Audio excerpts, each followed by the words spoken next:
In this slide, we'll see brief history of HTML. So, who invented HTML? So, it's Tim Berners-Lee who invented the HTML in 1989.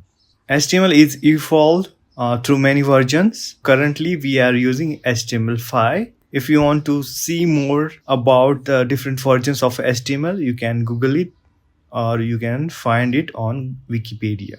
What is WHATWG? So WHATWG stands for Web Hypertext Application Technology Working Group.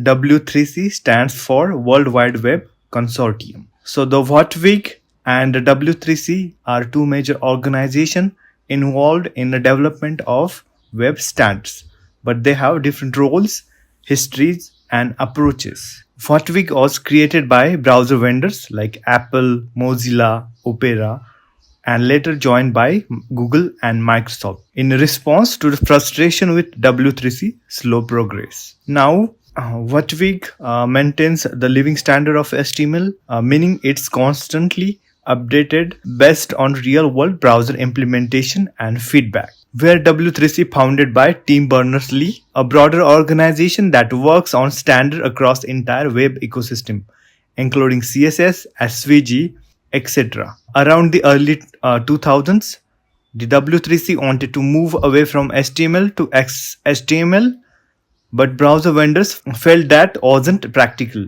This led to a split with WHATWG, continuing the evolution of HTML as used in browsers, eventually gaining wide support.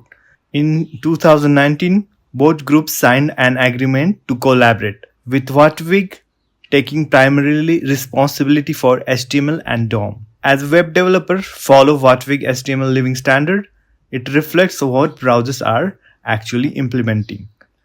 And refer to W3C for broader standards like CSS and accessibility, area, and semantic web technologies.